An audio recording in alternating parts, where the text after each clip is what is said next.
Hey everybody, what's up? We are back after a 2 month or so hiatus. We're back.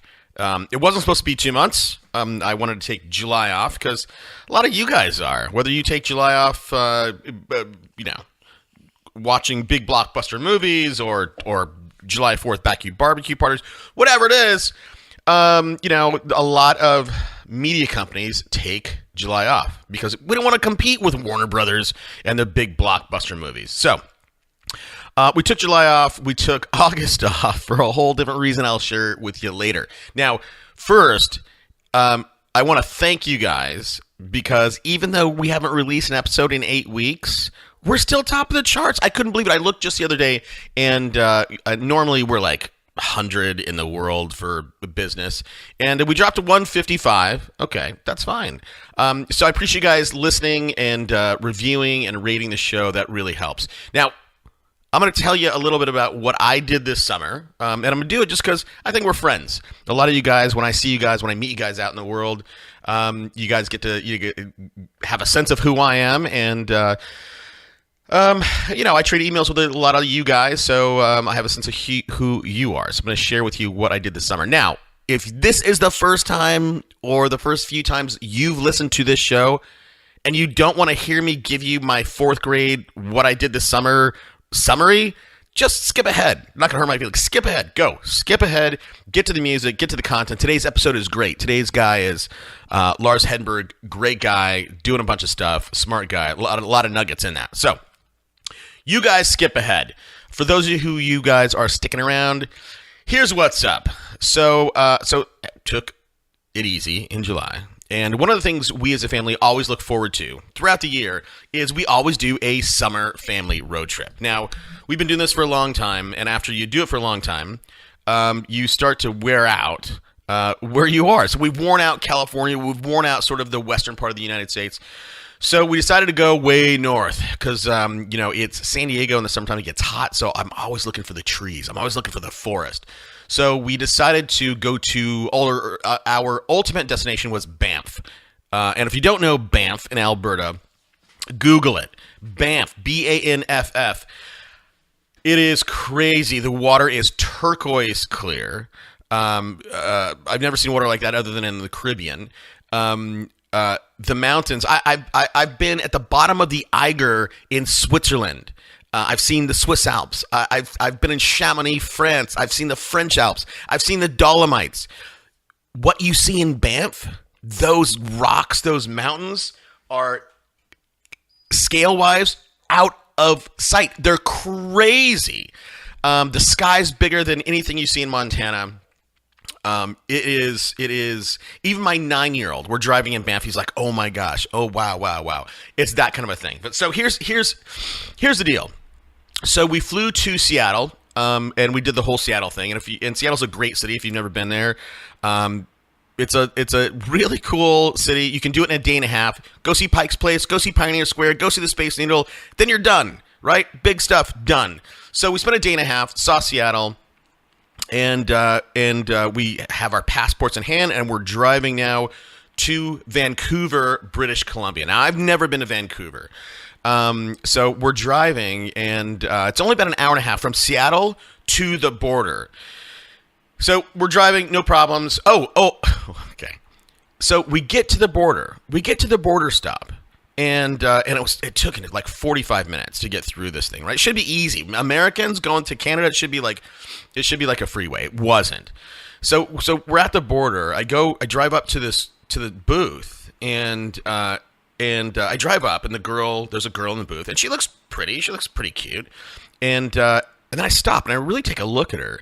And she's this blonde-haired girl. She's got her hair pulled back like Steven Seagal, right? Like doing karate. And then she's got these full-on Terminator mirrored cop glasses on. And she starts questioning me, right? I don't like anybody to ask me questions. Don't ask me questions. But she starts questioning me. Now, I don't like it, so I give her some flippant answers. She clearly does not like my answers. And she just keeps on at it.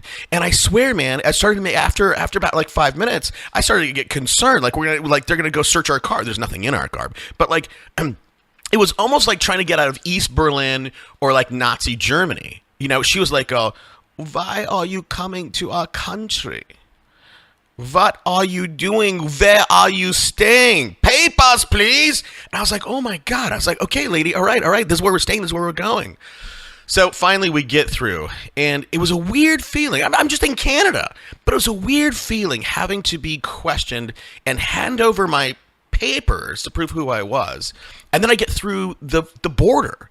I almost, at the back of my mind, I know this is weird. I know this is irrational. But at the back of my mind, I felt like we were behind enemy lines. I really did. I felt like, oh my God, if we lose our passports, we're stuck. We're not getting out of here. Like she was, I don't know, poor thing. She probably has a miserable life. But so we get through. We go to Vancouver. If you've never been to Vancouver, it is a super, super modern city. It's like Tokyo, super clean. It feels super safe. We got this Airbnb right on the waterfront. Food is great. Everyone is beautiful there. Beautiful, beautiful people. Just thin and just beautiful people. So we had a great dinner. We had a great night. We wake up in the morning, have a great breakfast. I go to get our car. Now our rental car rented a full-on like this super luxurious Chevy Tahoe. It's the only thing I want an Explorer or an Expedition or a Suburban. Couldn't get it. So I go because we're now on our way to our next destination. I walk to our underground garage to get the car, to retrieve the car. And I'm walking up, and I'm like, okay, everything's okay. I walk around to the driver's side. Oh, my God. The back window's blown out. So literally, I look in the back window. So clearly, they broke into the car. I look in the back window, and they stole this big Mountain Hardwear bag that I had that has all our, like, hiking shoes and all our hiking stuff. And they took it. And all of a sudden, you know, in my mind, like 2 seconds, I start doing a mental inventory of like, what'd they get? And then all of a sudden I panicked.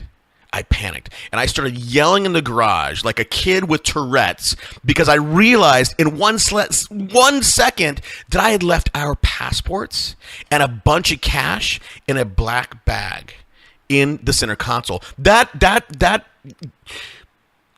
SS girl at the border booth threw me off my game. That instead of putting that pouch in my backpack, I threw it in the center console and I didn't take it out. And I was like, oh my God, we're stuck. We're sunk. Our trip is ruined. Our passports are gone. Now what? Right? We're behind enemy lines. Luckily, this stupid thief took my hiking shoes and some fishing poles, but did not get the good stuff. So now I have a car with a busted window, no problems. We have to go back to Vancouver International, trade out her for another car. Our next destination is Kelowna. Now, this is a lot of people talk about Kelowna like it's all great. I was like, meh. I didn't think it was that great. We had a great place right on the sanctuary, which is fine. But here's the thing. So apparently Vancouver has a problem with homeless people. Now, I live in San Diego. There's lots of homeless people here. Now, here in San Diego, our homeless people are apparently different than Canadian homeless people because here in San Diego, the safest place you can park your car is in front of a homeless person. You know why? Because that's their home, right? That's where they live. And you know what? You're going to park right in front of them, and you're like, hey, what's up, man? You take off, and they will watch your car because they don't want anybody messing. If somebody messes with the car in front of them, then the cops come. They get rousted out. So they will protect their own little space. Not in Vancouver, man. So anyhow, we go to Kelowna. Now, we traded out our luxurious Tahoe for a Ford Transport. Like, it's basically a school bus. So now I'm driving the school bus, all around Canada.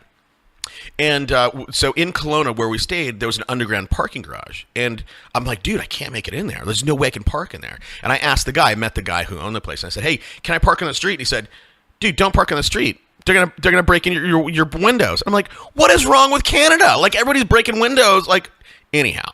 So we're in Kelowna. We stay in Kelowna. It was great. We saw some deer like right by our house. Like, that's different for us here in San Diego. And then we make it to Banff. Fantastic. We spend 4 days in Banff. We do all the tourist stuff. And again, So we do all the tourist stuff, right? We go and overspend on hiring canoes and canoeing around and doing hiking and seeing the waterfalls. Now, here's one takeaway for me that I learned, right? And I'm always learning stuff. I always want to learn stuff, and hopefully, you and I have that in common. But I'm always counting the costs, right? I'm always counting the costs, right? For better or for worse, like no matter what it is, I'm always saying, how much does that cost? Like, what's the waste here, right? I'm always doing business calculations, and I tried not to do that on this trip, and it was pretty amazing because here's the thing. Here's what I learned a long time ago. I just haven't implemented it in my life. Is children. They never see cost, right? They go into Toys R Us or whatever, and whatever they want, like that's what they want. That's what it is. Whatever the price tag is, it doesn't matter, right? My kids go into a motorcycle shop, and they're like, "Oh yeah, I want that motorcycle." I'm like, "Yeah, it's too much money." And they're like, "Oh, you have a bunch of checks, right?" They just see paper, and that's a problem with the abstraction of money. Whole different topic. Not going to go there, but so there's a big difference between value. Children only see value rather than cost. And I only see cost. And I really tried to, on this trip, turn my head around and start to try to see the value instead of the cost. So when I went to the canoe place on Lake Moraine and they're like, "Oh yeah, it's $100 an hour for a stupid canoe," instead of me doing the math that I normally do and go, "Dude, for all of us, it's $500 an hour. I can buy a canoe and just leave it here. Or I can sell it back to you." Right? That's like my mind normally. I just said, forget it. Okay, fine. I'll pay you guys. So value versus cost. And I can tell you after 10 days, my brain, with me trying to train my brain that way, like it helps. It helps. Anyhow. So we spent 4 days in Banff. Great. I actually met one of our listeners up there. I think there was a few more. I could only meet one. A guy named Gilbert. Great guy. We had a chai tea. So 4 days. Now we're done. Now, by the way, traveling, again, and with my crazy mindset, right? I'm behind enemy lines. If I lose the passports, we're trapped here. And even traveling in general with 3 kids and a wife, as the leader of the group, me, there's a few different roles that you take on. So number 1, you're a tour guide. Number 2, you are Tony Robbins, the motivator, right? People get tired. They're like, "I don't want to do that." And you have to talk everybody into it and get them excited about it. You're the sheriff, trying to keep order within the ranks, right? You 3 kids, they're grouchy, like everybody fights. You're camp counselor, right? When one kid hits another kid, you're like, have to talk him through it. And then more than that, and this is for me, man, you're like a guard dog, right? Like, so, I'm always scanning for danger, going, "Hey, what's up?" And then so I'm playing all these different roles and also trying to have a good time. So for me, in my role, it's a little bit stressful, right? It's a little bit like I can't just sit back and smell the roses, whatever. So we spend 4 days in Banff. Now we are on our way back, the last leg of our trip. We're heading down to Idaho. And our plan is to go through Idaho, through Spokane, Washington, into the Wenatchee Mountains, back to Seattle. Now, we're driving from Banff to Idaho. Now, it's a beautiful trip. It's pretty rugged. You're in the middle of nowhere. No spotty cell service. And it was a 6-hour trip, and it turned into like a 7-hour trip. And I knew it was going to be a long trip. So what I did was I rented this giant Airbnb house. It was a giant house on an estate, big rolling hills. There's a pond on the property. You could walk to the lake. Everybody was excited. So we could just get some rest and recreation after this long trip. And we're going to spend a nice, day there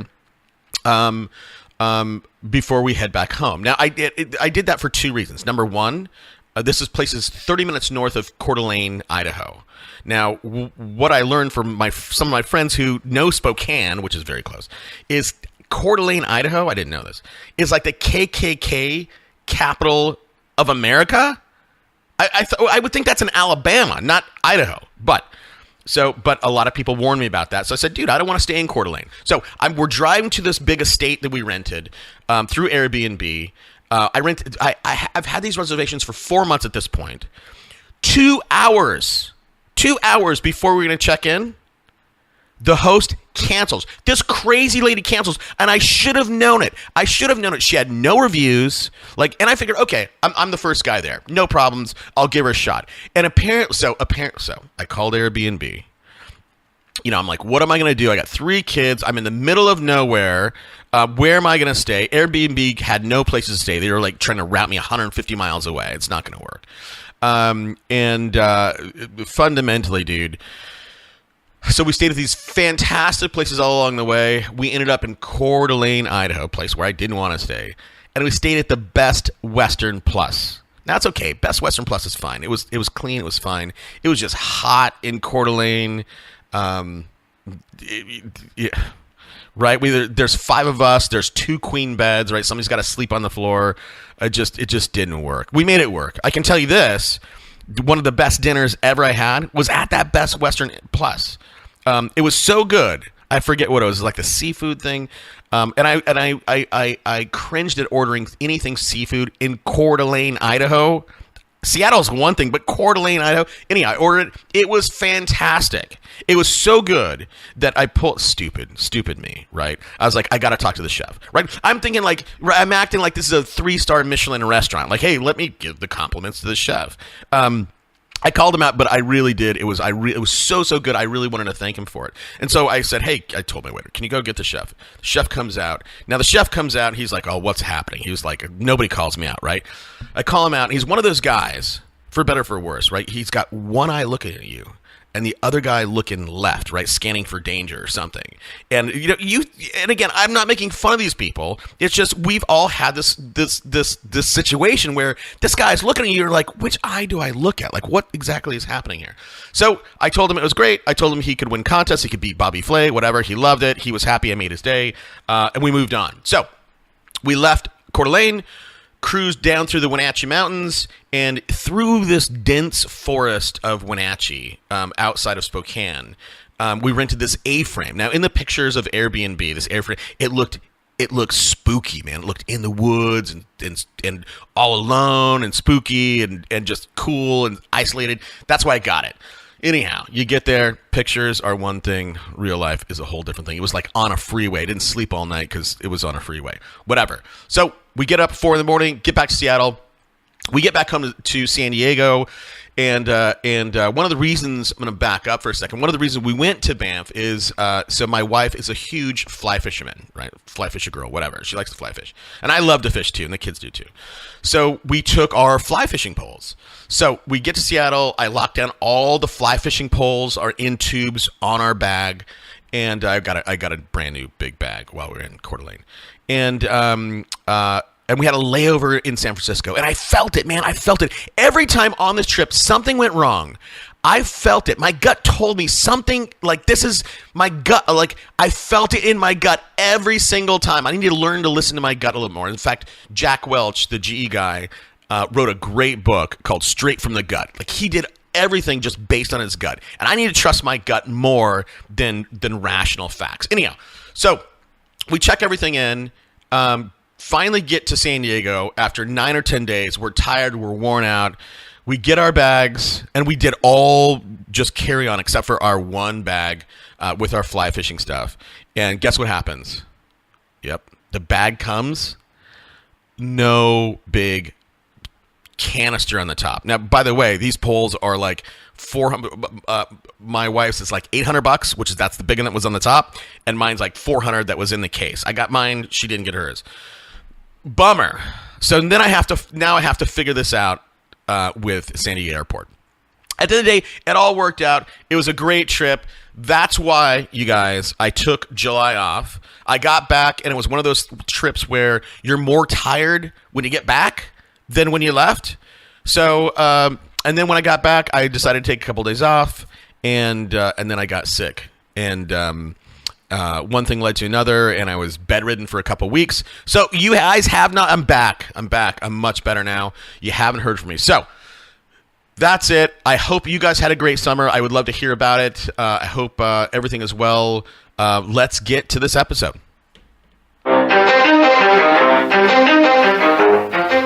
Welcome to Super Agents Live. This is the one place where you can come and hear the most successful people in real estate. You'll hear how these super agents built their businesses, how they stay productive, and how they stay motivated. Who am I? My name's Toby Salgado, and I made my first $1 million in real estate. And I'm your host for the next 30 minutes while we talk to yet another amazing real estate entrepreneur. Stay tuned. Let's go! Yeah! And here, so this is what we do here. Yep. Today on the show, we almost never have repeat guests. And I feel like the reason why I never bring people back on, because a lot of the times I hear the same story, I get bored with it. Today's guest is doing something, he's doing all kinds of crazy stuff. I wanted to bring him back on and talk about how he built his business, what he's doing, how he's evolving in this real estate world in 2017. Thrilled to welcome Lars Hedenborg. Lars, how you doing, bud? Hey, Tony, how are you? It's good to be on the show. Lars, it's Toby. Are you serious? You don't know who you're talking to? Well, I knew it was Toby, but I know. Yeah, That's so, okay. Like you said when I first got Reflexively. You want to start it over? No. Well, I'll keep that crap in, man. So look, Lars, Okay. Before we get into what you're doing, because I want to know, take a minute for the people who do not know who you are. Tell us a little bit about you personally. Who Lars is, the man behind the brand. Yeah. So, I got into real estate with a corporate background, so I just had a deep background in business, and married 2 kids, live in Charlotte, North Carolina. I just saw real estate as an opportunity to kind of do something different. Didn't really take any of the quote unquote, standards or, status quo norms that were in the industry, and just kind of looked at it like an opportunity to build something different in a space which, it's really, there's probably in most markets 10% of agents are worth anything. People kind of get into real estate with as a last resort, or they lose their job and they'll get their license, and it's not this esteemed profession even remotely. And so I've got a 7-year-old, a 10-year-old, and been married for just over 10 years now, and I'm a man of faith, and I own a couple businesses at this point, and just merged my business into someone else's and joined KW and doing a different model now, which is exciting. Hold on. We'll get there, Lars. But so it's funny. People ask me all the time. They're like, "Hey, what is the common theme of top producers?" And the one common theme that I see is that the people that start this business as a business, those are the people who build actual businesses. And I think, from our last conversation, you did that. You didn't act like an operator like we see most agents do. You built it and you were operating like a CEO. So I want to talk about that a little bit, but your business background, explain that to us a little bit. Yeah. So, I have an engineering undergrad, worked on Wall Street in a financial analyst capacity, spreadsheets, numbers, valuing companies, kind of spun that off into a corporate role in acquisitions and strategy. So I actually worked for an aerospace company, and I got to visit a lot of companies. I probably visited well over 100, maybe 200 companies in over 20 countries over a 7-8 year period.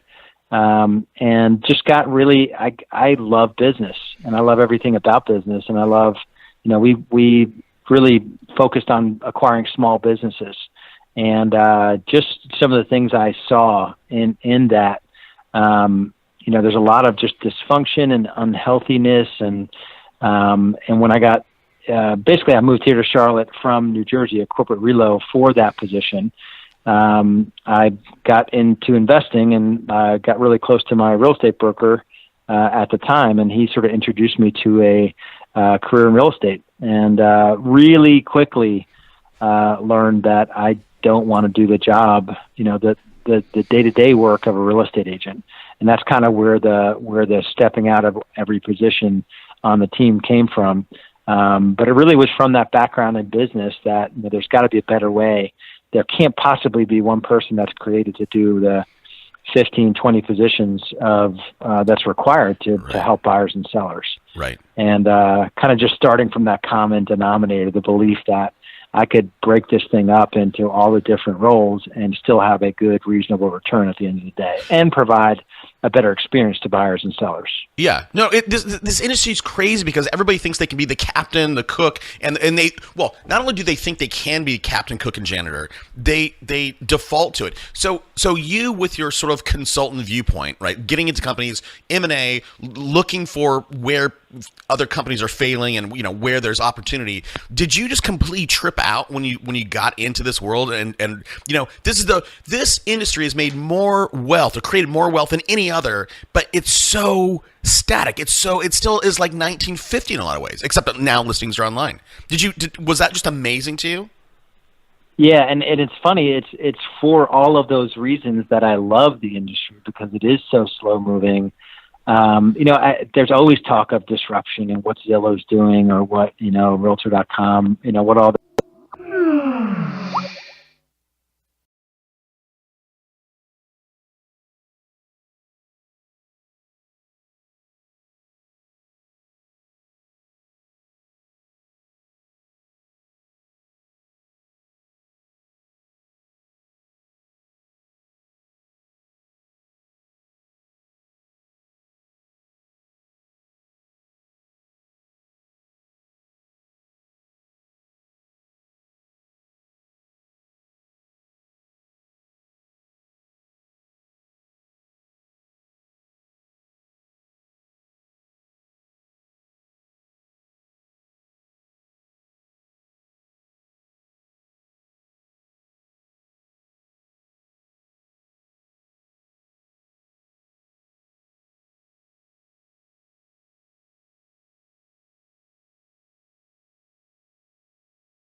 Hey man, Skype crashed. Sorry, buddy. So pick up where you left off. You said you love this industry because it's slow moving, and you're talking about Zillow. So sorry, buddy. Pick up from there.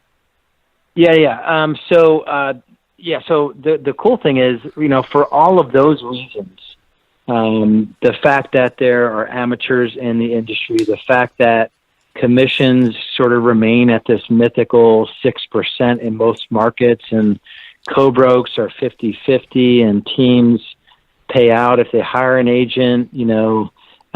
Still, surprisingly, there are very few teams, even in my market, and we're in a big market, 2.2 or so million in our metro. Surprisingly few teams that are actually doing it the right way, where they're actually looking at the value that even an agent that they bring onto the team, the value that agent brings to the table for their skill set. And it's so backwards in so many ways. Our MLS is slow to move, but it's for all of those frustrating reasons. I could either be frustrated about it or use it to my advantage, which I do. And it's kind of just, building a business based on, the fact that for the most part, it's marginal service from people that aren't very skilled. They weren't good at something else, so they came into real estate. And there are agents that are really good in my market, but it's about 10% of the 11,000 agents, so we still have about 1,000 competitors, but it's those 10,000 that are unfortunately taking a deal or two or three or four a year, which really should go to the full-time pros. But yeah, so it's kind of getting over that frustration, applying some basic business principles to an industry, just around people, around, financial tracking, accountability, really basic stuff that I saw in my prior world with sales teams and marketing and tracking your marketing and holding a dollar accountable, and that aren't really seen that often, surprisingly, in this industry. So, and you're addressing that. I know you have something on the side called B School, and you help people around the nation, build a business like you have, and really operate as a CEO rather than, again, captain, cook, and janitor.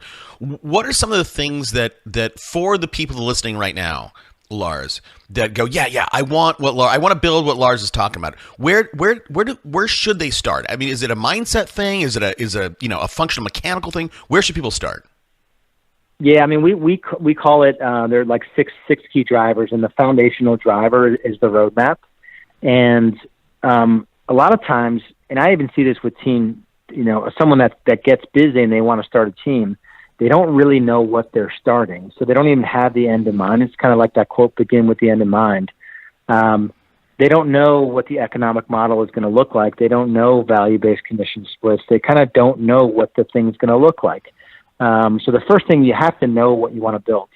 And we build out a 1, 3, and 10-year plan, and have some really clear, to make sure that when you end up with the thing 3 years from now, that it's the thing that you wanted. I know guys that are doing a couple $100 million worth of real estate, and they're only making money on their production, their personal production. Mm-hmm. To think you can have 6 million top line and you're only making money on the homes that you sell, that's hardly a business. So to set it up in a way where you're actually providing an above the norm service to buyers and sellers, and there's a good margin left, and you only get to you do the job that you want to do, and that's Real Estate B School. It's just helping people that want to build a business. We don't cater to people that like working with buyers and sellers, because you just keep doing that if that's what you like, and you can work for one of these teams when the industry really shakes out in the next 3 to 5 years. I joke with people, and it's not really joking. You either do this yourself, or you're going to be working for a team that has figured this out at a high level, and they're able to provide just 10x times better service to their clients. And you can't do both. I don't think being a solo agent is going to last for very long, and being super successful at it. Yeah, well, those two things don't go together. And I think I want to talk about some of the endemic problems of doing 6 million top line and not making anything except off your production. I think that's an industry issue, but I want to go back for a second. You said that there's 6 key drivers. The first one is the roadmap. what you just said, Lars, you help people create a 1, 3, and 10-year plan. I would think that a 10-year plan, trying to build a 10-year plan, is nuts. Like you would lose me at that point, because I'm like, you know what? The world will be fundamentally crazy different in 10 years. You can't plan, I don't think, 10 years down the road. What's your thesis around building a 10-year plan? When the world is moving so fast. Yeah, and it's more a guiding point. There's no specificity around a 10-year. There's not a whole lot of detail around that point, but it's something to guide where you're going. So for high performance real estate advisors, it's to sell $1 billion in volume in a single year. That's it. That's all we know. But to do that, we're building out systems today that are going to serve that. And so I roughly know how many agents I need to do that. I roughly know the production per agent. In my market, it'll be 100 sides average per agent is going to serve that bigger thing, the way we're building out the model. So we roughly know that we need a monster recruiting platform in place. We know that we need to have accountability and structure across multiple satellite offices here in Greater Charlotte, but even across the Carolinas. And so our KW office, which is the number one KW office in the world, did $1 billion last year with over 500 agents. We'll do it with, between 50 and 75 agents. So we kind of know what it looks like, but we don't have a lot of detail around it. We know what the economic model is. We know what the profit margins are, gross margin and net profit. But we know we're running a specialist model versus a brokerage model. I know guys that are doing over 10 million of GCI and netting $1 million, and they're running a brokerage model, so it's, it all depends on what you're running, and knowing the model and sticking to it. Okay. So there's a ton there to talk about. Let me just get your, somebody like Russell Rhodes. I'm sure you know Russell, and Russell was KW. He's not anymore. He did 200 million, and his GCI is about 3 million. And in fact, we built a radio campaign for that guy. But like somebody like Russell, he only spends 70. When we built a campaign, it was expensive in Dallas, but he only spent $73,000 to bring in $3 million. So both his top line and bottom line are juicy.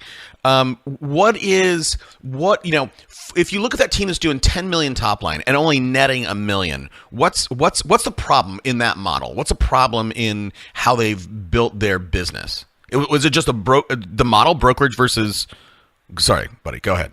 Yeah. I mean, the number one decision someone that is going to build a team needs to make is that what's the value they're going to provide the agents on the team. Mm-hmm. And, we pay out 10 to 30% to our agents. And some people look at that and it's not a good thing, but we've had agents make over $200,000 in that model, because they're supported by a cast of characters, that are going to make their one thing. They can do that more often. So they can go on listings, secure clients, and negotiate contracts. They don't do appraisal disputes. They don't do repair negotiations. They won't even attend closing. So it's kind of making that decision. There's nothing wrong with that 10% profit, which is lucky. You're lucky in a brokerage if you're making 10%. But you need to make the decision on what you're going to provide. Because if you go the brokerage route and you basically pay out your agents 60 to 80%, there's only so much value you can possibly provide those agents outside of the commission split. So there's all these ways you can compensate agents, and most agents just look at the one way in their splits. There's the brand, there's the technology, there's the structure and accountability and leadership, there's all these other things that you can compensate your agents, and agents just get caught up on commission split. And then I look at their tax return for the last 2 or 3 years in the business, and it's like, well, dude, you took home $32,000, and how could you possibly be talking about commission splits right now when you took home $32,000? Like, would it be okay with you if I showed you a way to take home your adjusted gross income on your tax return will be more than $100,000? Would you be open to talking about that if you can get off of this splits conversation? Right. And usually the conversation is yes. I mean, I have an agent that made $258,000 last year, and I'm able to show recruits that come into our team, to show them that person's 1099. And yeah, she has a cell phone. She has gas for her car, but outside of those two things, she has no other expenses. All right. Okay. So let me go back, because you said something like, you don't see the owner operator working, that being viable in the future, and that people should join a team. How does someone talk for the people who are thinking about joining a team? What are some of the things they should be looking for, or some of the questions they should be asking to find the right team in their market or for them? I think, it's funny. I work with team leaders, and there's a lot of fear and sort of a scarcity mindset around bringing someone onto their team, teaching them everything, and then having them go do it on their own. The number one thing that someone should look for is structure and accountability. People know they should be putting a database of people that know, like, and trust them together, but will they actually do that? If they wake up and they can just go turn the TV on and watch Good Morning America and drink coffee, or they have to be in the office 8 o'clock prospecting, which agent's going to be more successful 100% of the time?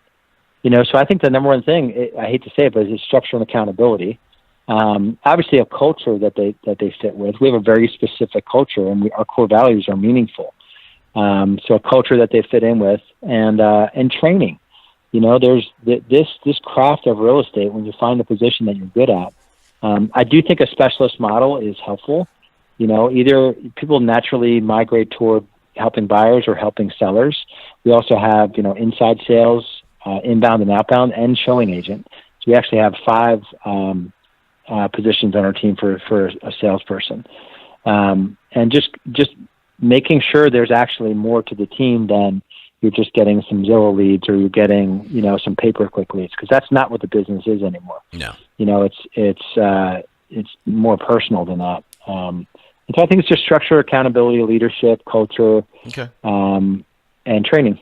So if you have 5 roles that you just mentioned, 5 sales roles on your team, or is every single one of those roles on a commission basis, or any of them do you just pay a straight salary? Our inbound, so inside sales, we have inbound and outbound. Our outbound, they both have a base salary, smaller commission or smaller bonus on the inbounds than the outbounds. Outbounds are larger. Okay. Showing agent is 5% at closing with a $24,000 base and a gas allowance on top of that. Buyer agents are 100% commission, and listing agents are 100% commission. Okay. So 3 of the 5 have a base salary component to it, but the higher dollar potential positions are listing agent, and probably buyer agent and outbound sales associate are probably around the same, because they're, outbound sales is it's a unique individual that can do that day in, day out, and do it at a high level. Mm-hmm. Okay. So going back, you said that there are 6 key drivers. The first one is the roadmap. Let's move on to number 2. Yeah, so I basically divide it front stage and backstage. So front stage is knowing where you're going, the roadmap, sales, and marketing. Or marketing and sales, depending on if you want to know how to close a lead before you generate it. Mm-hmm. But so roadmap, marketing, sales is front stage, and then operations or client experience, tracking, and people are kind of the backstage parts of it. Those are the 6 key drivers. And I've made all the mistakes you could possibly make on people. That's probably the biggest area that I've come the longest, come the farthest in is, the system we have now for looking at talent. And, we just are hiring a full-time recruiter for our team. And we had to go through 275 applicants to find one person that really fit our core values, and they can, really defend the culture and kind of be that brand protector that we need them to be. So when it comes to hiring, Lars, I can tell you what we do here is, we have the roles that we, need to fill. And, I, for the most part, know what kind of profile, what personality profile is going to fit best in that role. And when I look at talent, that's the first thing I look at. It's like, okay, what is your disc? Does your profile fit the role? And then I will get into, let's look at your background and then actually, talk with them. How you said that finding the right people was the biggest one that you made the most mistakes and it's taking you the longest to kind of perfect. Give us some guidance on how we should approach filling roles, assuming we have a slot. Yeah, so we've kind of boiled it down: right person, right seat. Core values. We have 6 core values, and then right seat. Do they get the position? Do they want the position? Do they have the capacity to do the position? From Gino Wickman, the book Traction. Mm-hmm. That's basically what we're following currently. I've just made the mistake of bringing people into our world that aren't the kind of people that I want to be around. We have 6 core values. Number 1 is we work hard and we hustle and work hard. 2 is accountability and discipline. We embrace accountability and discipline. 3 is positive attitude. 4 is teamwork. 5 is growth mindset. And 6 is we do the right thing. And there's specific instances in there, people that have been, released from the team that haven't satisfied one of the core values, or we are looking for those things as we're interviewing people. And then get it, want a capacity. Get it, were they created by God to do that position? Mm-hmm. Everyone thinks they can get a real estate license, and these team leaders interview, 4 people and they hire 1 as their buyer agent. It's highly unlikely you can find a person that gets that at the highest level. They were created by God to do that position if you're talking to 4 people. There's probably 100 to 1. It's like internet leads. You probably have to get 100 register on the site to have 20 that will do a phone screen or a video interview. We've been doing some video interviewing, or take a disc. We do the Ableton disc. We've done Wise Hire, Intermetrics as well. Mm-hmm. And then basically core values and get it, want capacity. And capacity is a tough one too. People get into real estate because they think it's a flexible industry. They have kids, which kids are great. I have kids, but it's tough. If you want to spend time with your kids over the summer, it's tough. You can't have a buyer agent position on our team. You just can't, because we're in the office really early, and typically we're staying late. And it's tough to hang on our team. It doesn't make you a bad person.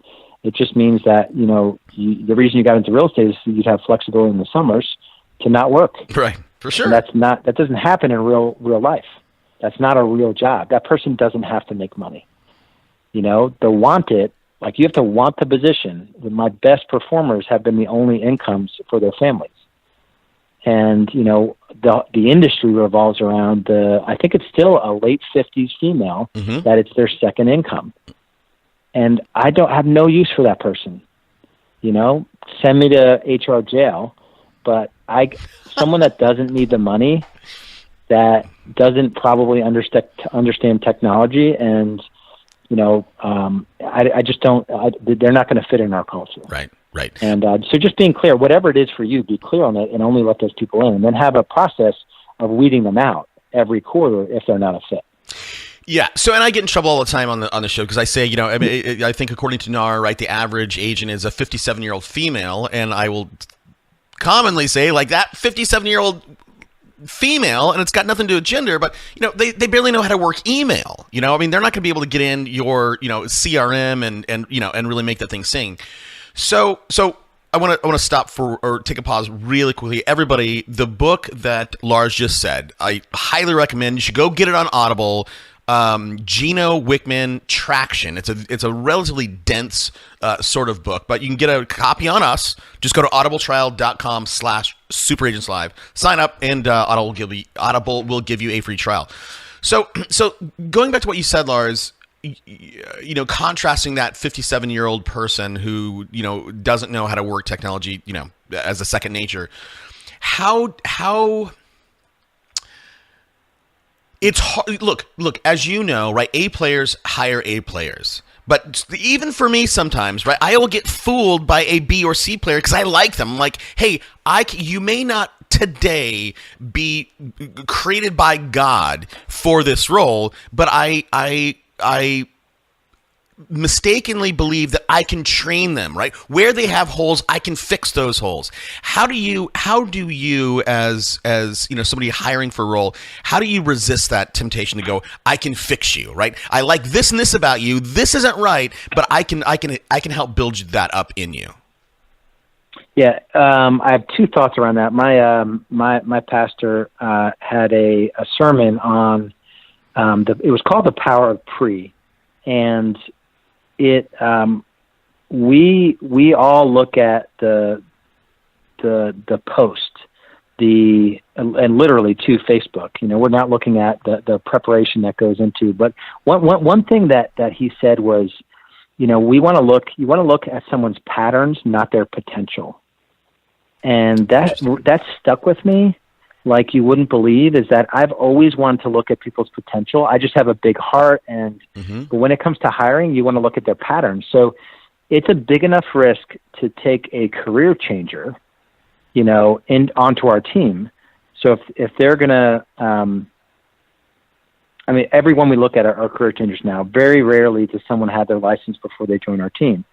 And but our last two hires, one came from automotive, worked in a business development center for Hendrick BMW, and the other worked timeshare sales for Hilton over the phone. Did it for 4 years, started making $60,000. Last year he made $270,000. And that's the kind of talent that we want on our team. So I'll take the risk that he's got to figure out real estate. We have to teach him and help him learn scripts. But he's performed phone sales at a high level.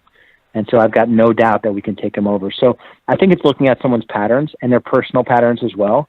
We go deep on interviews and we find out, what their, we ask the questions. And again, HR jail is probably a gray area that we go into. But we're asking questions about their personal life, about their, we know if they are believers or not by the time we will hire a non-believer, but we at least know if they're a person of faith or not.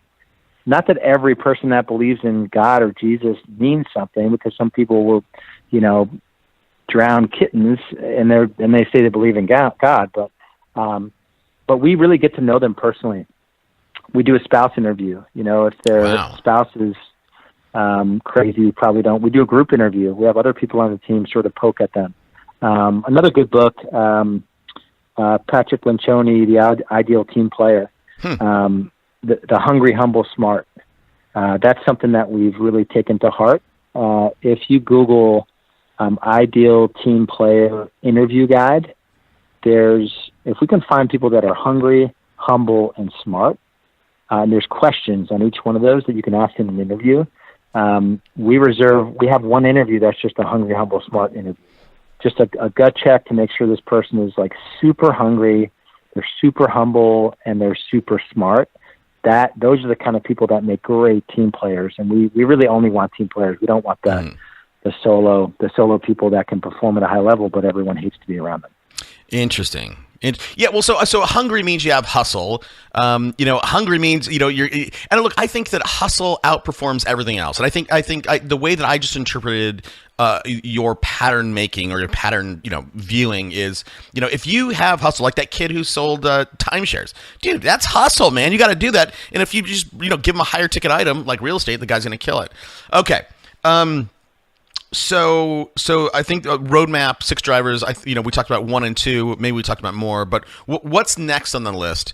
When people think about building their business in a model like you have, because hold on, I want to say this. I haven't talked to you in a couple of years, Lars. But this is maybe a crazy recollection. But I think you and somebody like a Jeff Cohn, I'm sure you know Jeff. You guys spend very little time. Here's what I remember. Here's what's in my mind, Lars.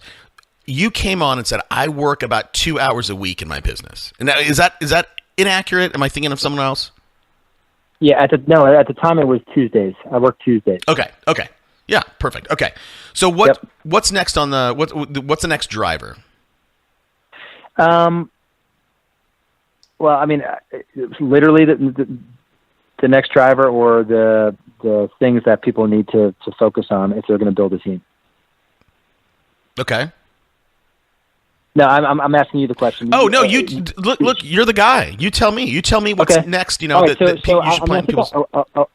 a lot of guys and gals that want to start a team, they haven't put in the work themselves, and so they haven't really done the work.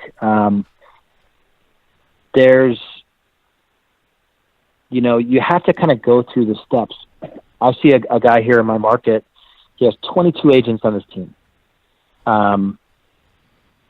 Their production is ahead of us, but we basically got everyone off the team.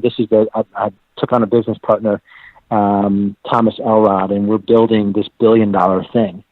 And so we know this guy well. He's got a lot of agents on his team, but there's no sort of rhyme or reason about it. Buying a lot of Zillow leads and just has a lot feeding leads to agents. But there's not, like, he hasn't gone through the levels.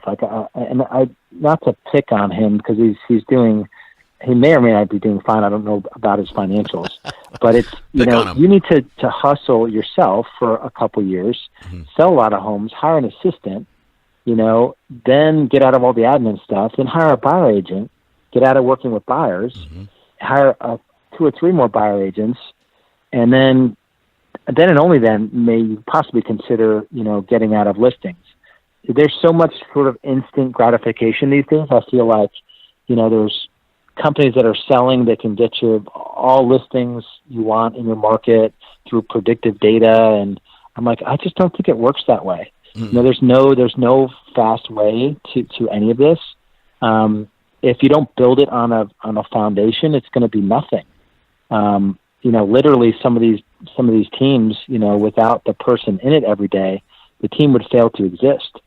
So it's kind of having that, I guess it's kind of beginning with the end in mind to a certain extent, but doing the work, actually doing the work, and there is no shortcut. This is a long game still for me. I'm 43 years old, 44, just turned 44 a few days ago. And this is a long game. Like, I'm not going anywhere. I'm going to be in real estate for another 20 years. There's no real exit strategy. There's not a lot of value in selling a real estate team. Very few, maybe when we're at $1 billion, and was really super profitable, we can get somebody to buy it, but it's not well, there's by the database at that point. But hold on. So you said, you touched on something that's super important, right? You said, people, you have to start with a foundation. Now, here's the problem that I see, Lars, is the fact that people think when they go out, they go, okay, I just got my real estate license. They don't think about building that foundation, right? Deep and long. All they think about, they think the first step is lead gen. And what would you say to that person who says, okay, got my license, I don't need an admin, I don't need an assistant, I don't need anybody, my whole job is just lead generation, that's all I want to do. How would you reposition that person's mindset? Yeah, and so everything I did in my business in those early years, I did it and designed it so that someone else could do it at a higher level behind me. And so it's okay to lead generate for 2 or 3 years. But the thought, for me anyway, the thought of doing it for 10, 12, 15, 20, 30 years was sickening. I'm just not wired that way where I would ever want to do that forever. So build it in a way, or do it in a way where you're going to replace yourself in that activity. And the reality is there's so many positions on a real estate team that you can get someone to do for, the highest paid position on your team is a listing agent, and that's probably $60 to $75 an hour in my market, and buyer agent positions are $30 to $40, $50 an hour. Admin are anywhere from $11 to $16 an hour. Really high quality admin. So we've just I know the market. I know what I can hire people for, and so it's I think it's just having an awareness around you can't do that thing forever because. If you're not going to take on an assistant, that means all of your activities are going to be blended. You're going to be doing the $11 an hour position and the 75, but you're not going to have enough time to do the 75 where you'll make any money. And because you're always kind of getting pulled back by the the 80% of the job, which is low level activity for a real estate agent. No, I love it. I 100%. I couldn't agree more. So you said replace yourself, and really what you're saying is find leverage, right? Find leverage in your business. Lever out that $11 person so you can do the $75 an hour work. At what point, Lars, in your mind, should people go out and buy tools, which are, it can be software or it can be people. Human beings can and should be used as tools. At what point should somebody bring on a VA, an inside sales agent, an admin? Is it from day one, or is it like month 12 in your mind? The reality is, when you first get in the business, you're going to be 50, 60 hours a week, and part of that time will be spent doing admin activities. You've got to build a system that someone's going to run anyway, even on the client service side. So that's part of what we teach is how do you set up a client service system that someone else can run? It's rough rule of thumb is 10%, 10 to 12% of your GCI will go to administrative staff. And so if you're doing, 150,000 GCI, you probably have enough money to hire a VA. $15,000 to $18,000 of your money. That's a full-time VA that can take off, a bunch of work that you're doing, preparing for listing appointments, preparing for buyer showings, doing all your marketing, doing all your social media, all that stuff can be handled by someone else. And then as you get to 250 to 300, that's when you bring on a full-time person. And depending on the market, there's so much that sort of depends on the market. But we're at about our average commission check is 10,000. So use that, so you're at 25 transactions in my market where you can afford to bring on a full-time person. And 25 transactions is doable for one person without life getting too crazy. And so at that point, you bring on that full-time person, or at least, a $12 an hour person times 2,000 hours is $24,000, which you can get in my market. Yeah, and for me, Lars, I say I think that startups, tech startups, go out and raise money because they have to go out and hire people, and I think people that come into this business should have at least a 6-month runway. And meaning you have enough cash, and I think people should hire for those roles day one. I think you should start again, build this business, build your foundation with as you said, Lars, the end in mind. If you want to be a million GCI, right? Start out with a team, with don't do ever $11 an hour work. So, all right, man. I totally agree. The only thing I would say is that if there's value for you to do the position before you outsource it. Okay. So that's only. I hired my full-time assistant February 2008, the beginning of my first full year. So I was only 8 months in the business. My first 8 months, I sold 27 homes. I was fine financially because of prior stuff in real estate. But I think even if I didn't do it initially, I wouldn't have an appreciation for it. Okay. So I totally get it. That's fair. That's definitely the way real business is run. I'm more of a lead with revenue kind of guy. That drives, people that are selling to me crazy when they're wanting me to sign up for another radio station or, and I'm in year 3 of the one that I just committed to $10,000 a month to. And I'm like, well, no, wait, I'm still letting this one, pay for itself.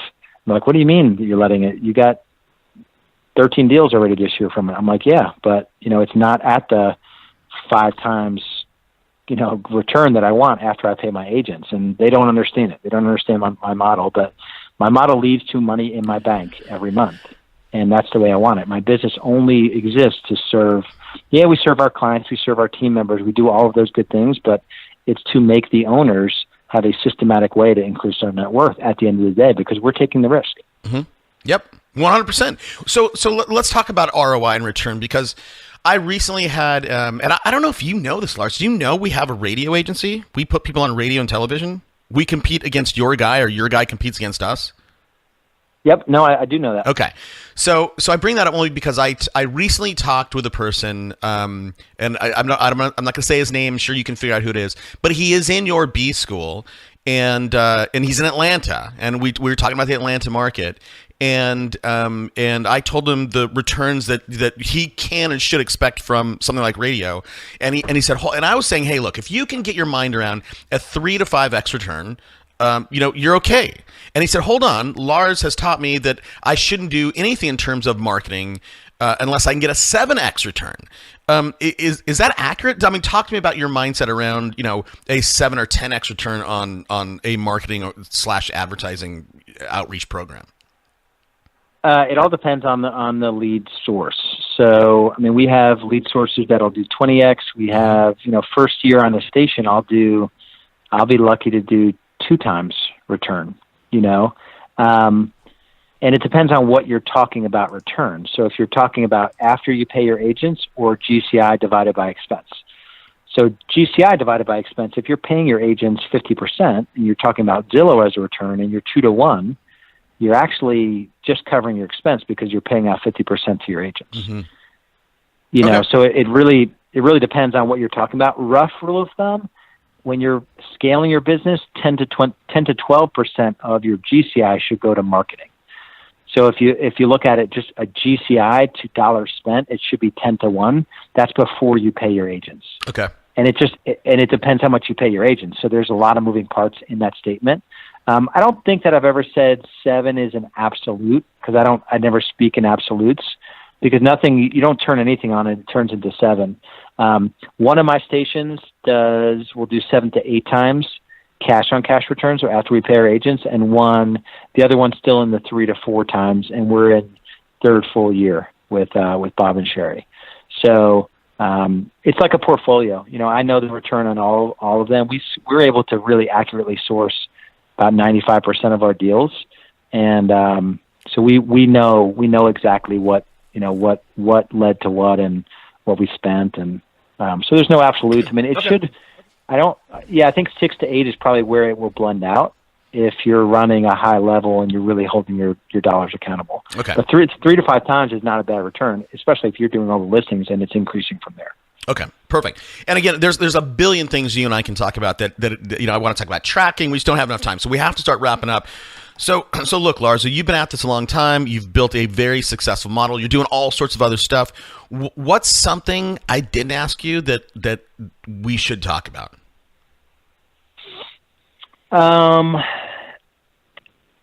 I think it's more just holistically what this industry could do to somebody. I don't think a lot of people talk about even the bigger teams. They're all about the top line numbers, yep. And I don't think a lot of people are focusing on, wealth building or net worth or, before I started my own coaching company, nobody asked me to calculate my net worth and track it on a regular basis. And part of the requirement for Real Estate B School is every quarter you need to look at your time and money freedom, and is it getting better or is it getting worse? And that's the scorecard which you measure our coaching program. I think it's something around that is, I believe the true measure of a man is not just on the number of transactions. There's a lot of guys that are selling a lot of homes, but their physical health is not where it needs to be. Their relational health is jacked up. Their kids don't know them. Their spouse doesn't like them. And then their spiritual health isn't where it needs to be, Yeah. So I think there's a lot to be said for that. I mean, that's kind of the mission of Real Estate B School, is to help the guy or the gal that's just drowning in their business. And by all measures, they're doing great. They're the top producer, Mm-hmm. but they're not connected to anything else, and they're not healthy in every other aspect of their life. So that's the ultimate. When you play a long game in something, it doesn't matter if I do $1 billion of real estate 10 years from now if I lose my family. Yep. Yep. I'll tell you. So, Again, not to cut you off, Lars, but I'll tell you, there's a girl, a lady, a woman in your market. I'm not going to say her name. We put her on radio, and when she came to us, Lars, we had a long conversation with her, and she's like, "Hey, I want to get to 1 million GCI," and just off casually, she said, "Oh, I did a 750 last year," and I said, "Okay, fine, you're in the range. You're for sure there." So we put her on radio, and we start going, and as I get to know her a little bit more, I'm finding out she's going through a divorce, and I'm like, oh my God. And I ended up somehow getting on the phone with her husband, right? Her soon-to-be ex-husband. And he starts telling me about their divorce. I have no idea why. And we start talking about numbers. And I said, yeah, well, the lady, she told me she made $750 last year. And he's like, she only brought home 150. And I'm like, what? Hold on a second. So it's this is a problem with the industry, right? We hand out trophies, we put people on stage, for the biggest number of deals done or the biggest GCI, when those two things mean mean nothing. I mean, that's some kind of indicator, but not an indicator of, what your actual business or personal health and wealth looks like. Yeah. And that's exactly where the problem is. I spoke to someone, she did like in the 600s and she didn't make much money. She made less than 50 grand, on her tax return. And she ran some personal stuff, through the business, and she just didn't have it structured right. She wanted to get out of production so bad that she just gave it away to her agents at, too high splits and overspent on leads because she thought she had to have leads and, $8,000 a month for this or that, and it's just a train wreck because people don't know the model.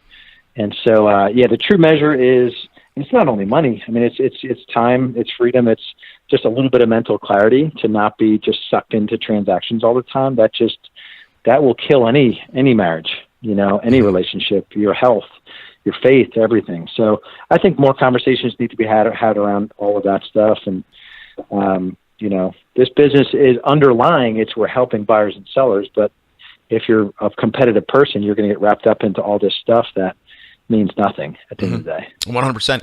So for you, Lars, I mean, I know that you last time we talked, you only work Tuesdays. What is a daily habit that you do, if you have one, that you feel has contributed to your success? I would say it really is the Brian Tracy, eat that frog. There's always going to be that one thing. There's always going to be a frog. My frog has changed, but there's always one thing that I need to get after, continuously, if that's my one thing. Lately, it's been recruiting. So Thomas Elrod and I have merged he got rid of Elrod Properties. I got rid of the Lars Group. And so for me, I've been our full-time recruiter. Do I want to be the full-time recruiter for our new company? No, but it's my one thing. I'm doing it at the highest level. I've reviewed like 600 resumes. I am in the weeds on that one thing, but I've committed to it. And so there's always one thing that you got to eat the frog every day, and it could be your one thing for a year or 2 years. In the beginning, it was internet leads. I got a Boomtown platform with just me, and I was just working the one thing. And so it's just a series of these one things over and over again. That I would say, pick your one thing and eat the frog. If you've got two frogs to eat, eat the biggest one first, as the quote goes. 100%.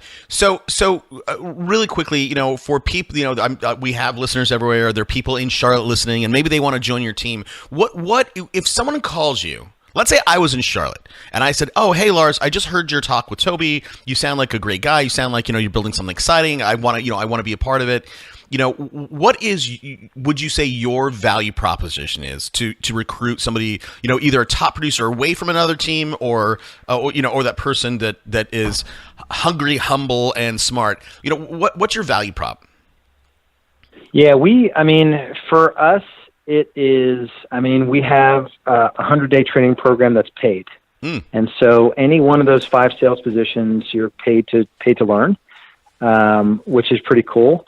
We've got a career track where, it's not just a one position. There's income earning opportunities, multiple 6-figure income earning opportunities where you're doing a one thing at a highest level, going on, 250 listing appointments in a year, and having a system in place to close those into signed listing agreements and to get them sold with an operations staff.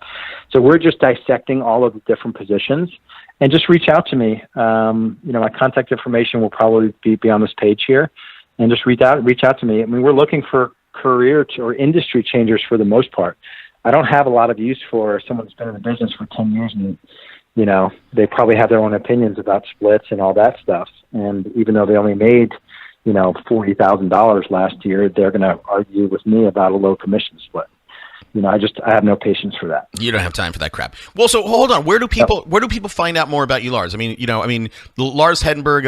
That's a crazy name, right? That's a very unique name. Yeah. What's the URL where people can search you and find you, and eventually give you a call or send you an email? Yeah, I think the probably the easiest way is for anyone interested in coaching and some of the real estate B school stuff that we've talked about. It's realestatebschool.com. You can actually sign up for a free coaching session on that site. Anyone interested in learning more about our team, you can just go to highperformancerealestate.com and just send in a comment. Just say, pass this along to Lars, and it'll